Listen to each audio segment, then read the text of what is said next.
Shalom, selamat pagi jemaat dikasih Tuhan. Kembali kita berjumpa dalam renungan pagi. Mari pagi hari ini kembali saya mengajak kita semua untuk merenungkan firman Tuhan. Supaya melalui firman Tuhan hidup kita akan terus dibangun. Dan kita akan terus bertumbuh, diteguhkan dan dikuatkan dalam iman dan pengharapan. Sebab firman Tuhan adalah kebenaran yang memerdekakan hidup kita. Firman Tuhan jadi sumber kekuatan kita. Firman Tuhan pedoman dan penolong bagi hidup kita. Bahkan firman Tuhan juga yang akan terus menuntun dan menerangi langkah hidup kita. Ya, mari jemaat dikasih Tuhan, sebelum kita merenungkan firman Tuhan, kita akan berdoa terlebih dahulu. Bapa di surga, kembali Tuhan, kami datang ke hadirat-Mu. Kami menaikkan segala puji, hormat, dan syukur kami atas segala kebaikan Tuhan, atas begitu besar kasih setia-Mu ya Tuhan, rahmat dan anugerah Tuhan, berkat dan kemurahan-Mu, perlindungan dan penyertaan, pertolongan dan bahkan pemeliharaan Tuhan atas seluruh hidup kami. Terima kasih. Dan pagi hari ini kembali kami mau merenungkan firman-Mu. Mari Tuhan singkapkan dan nyatakan kebenaran firman-Mu.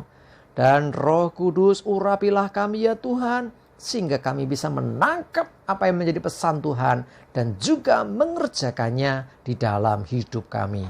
Terima kasih. Dalam nama Tuhan Yesus kami bersyukur dan berdoa. Amin. Mari jemaat dikasih Tuhan, yuk kita buka Alkitab kita. Dan renungan pagi hari ini sampaikan dari 1 Raja-Raja 18 ayat 42 sampai 45. Saya bacakan. Lalu Ahab pergi untuk makan dan minum. Tetapi Elia naik ke puncak gunung Karmel. Lalu ia membungkuk ke tanah dengan mukanya di antara kedua lututnya. Setelah itu ia berkata kepada bujangnya, naiklah ke atas, lihatlah ke arah laut. Bujang itu naik ke atas, ia melihat dan berkata, tidak ada apa-apa. Kata Elia, pergilah sekali lagi. Demikianlah sampai 7 kali. Pada ke-7 kalinya berkatalah bujang itu, wah, awan kecil sebesar telapak tangan timbul dari laut.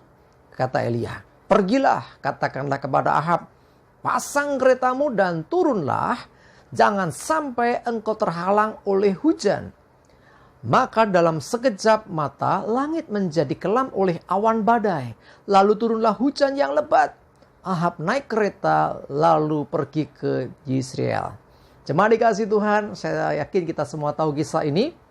Ya, apa yang kita baca tadi, berawal kisahnya adalah ketika Elia membunuh 450 nabi-nabi Baal. Setelah itu lanjut ke sini. Ya, waktu itu memang terjadi tidak turun hujan. Ya, lama kemarau panjang gitu loh. Tetapi apa yang terjadi? Waktu itu Elia berdoa. Ya, kalau kita lihat di dalam perjanjian baru dikatakan bahwa Elia ini manusia biasa, berdoa, gak turun hujan, berdoa lagi turun hujan. Seakan-akan simpel, ternyata prakteknya gak sesimpel itu. Elia berdoa itu sampai 7 kali dia ya, bersujud di hadapan Tuhan. Ya, dia minta bujangnya untuk melihat. Ketika sujud lihat, dia bilang ke bujangnya, apa yang kau lihat arah laut sana, tidak ada apa-apa. Begitu terus sampai 7 kali, baru yang ke-7 kalinya itulah ada awan kecil sebesar telapak tangan.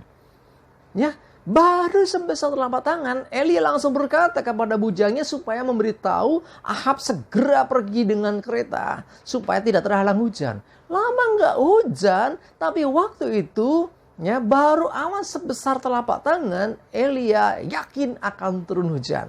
Dan saudara dikasih Tuhan, yang terjadi kemudian memang itu. Awan yang kecilnya atau ukurannya kurang lebih sebesar telapak tangan ini dalam sekejap mata menjadikan langit itu kelam. Lalu ada awan badai. Bukan hanya awan biasa, awan badai yang menimbulkan hujan yang lebat, kata firman Tuhan. Wah, ini luar biasa. Ya, jadi sekali lagi kalau kita bergumul, kita berdoa terhadap pergumulan masalah kita, baru sekali dua kali sudah putus asa. Yai, kita ini harus belajar dari Elia. Sampai 7 kali. Ini nabi hebat, nabi besar, nabi Tuhan yang luar biasa loh. Nggak langsung terjadi loh. Kenapa demikian? Ya, kita mesti belajar dari iman seorang Elia. Dia nggak putus asa. Ya, mungkin kita berkata, aku udah 7 kali juga belum terjadi apa-apa. Lanjutkan lagi. Kita mesti yakin dan percaya bahwa Tuhan yang kita sembah itu Tuhan yang maha kuasa. Dia berkuasa untuk melakukan segala perkara yang jauh lebih besar bahkan dari yang kita bisa pikirkan. Dan ketika ada tanda kecil, jangan jadi lemah. Yakini itu menjadi awal sesuatu yang besar. Ya, misalnya kita ingat ya, Tuhan Yesus saja memberi makan 5.000 orang dari 5 roti dan 2 ikan. Nggak masuk akal dalam ukuran pikiran kita. Tetapi 5 roti dan 2 ikan ini bisa memberi makan 5.000 orang. Nah, jadi yang kecil ketika ada dalam Tuhan itu bisa jadi yang besar. Ya, jadi awan yang kecil dalam pandangan bujangnya itu, ternyata itu awan yang besar. Saudara, kalau kita perhatikan, dari jauh awan kelihatan kecil, tapi sesungguhnya gede itu. Ya, tapi kan kita lihatnya kecil. Jangan meremehkan yang kecil. Ya, yakini, imani ketika Tuhan memberi tanda ketika engkau berdoa. Tandanya mungkin baru perkara kecil. Aduh, kenapa aku minta yang besar diberikan jawaban kecil. Jangan remehkan tanda yang Tuhan beri yang kecil ini. Terus imani bahwa itu akan menjadi sesuatu yang besar. Ya, jangan pernah meremehkan berkat yang kecil. Karena yang kecil ini bisa jadi sesuatu yang besar. Kadang-kadang kita mandangnya menurut ukuran kita. Ya, ini membuat kita tidak mengalami mukjizat. Ayo, pandang dengan iman sesuatu yang besar. Sekalipun yang di depan mata kecil. Ya, jangan pernah meremehkan. Tuhan bisa pakai apa yang kecil ini justru untuk menyatakan kuasanya. Sehingga sesuatu yang besar terjadi atas hidup kita. Mari jemaat dikasih Tuhan. Jangan putus asa. Jangan jemu-jemu berdoa. Kalau berdoa belum dijawab sekali, 2 kali. Terus lanjutkan. Elia saja yang nabi Tuhan luar biasa ini. Sampai 7 kali baru dijawab Tuhan. Kita mungkin bisa lebih. Tidak masalah. Kerjakan terus dengan setia. Karena kita percaya Tuhan berkuasa. Melakukan segala perkara. Jauh melebihi yang kita pinta dan doakan. Amin. Kita berdoa. Terima kasih Tuhan, kami bersyukur untuk firman-Mu pagi ini. Kami belajar dari seorang nabi Tuhan, Elia, yang luar biasa. Dia berdoa sampai 7 kali baru terjadi awan sebesar telapak tangan. Tetapi pertanda kecil yang Tuhan berikan direspon dengan luar biasa oleh seorang Elia. Sehingga akhirnya ada awan badai yang menyebabkan hujan yang sangat lebat. Kami percaya tidak ada yang mustahil bagi Tuhan. Demikian juga tidak ada yang mustahil bagi orang percaya.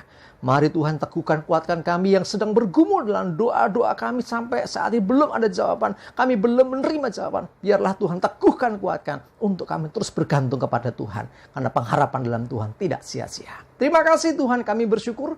Serahkan hidup kami. Mohon pimpinan penyertaan-Mu. Jauhkan celaka dan mara bahaya. Damai sejahtera dan berkat Tuhan menyertai kami semua. Dalam nama Tuhan Yesus kami bersyukur dan berdoa. Amin. Mari jemaat dikasih Tuhan tetap semangat terus, maju terus dalam iman dan pengharapan. Tuhan Yesus memberkati kita semua. Amin.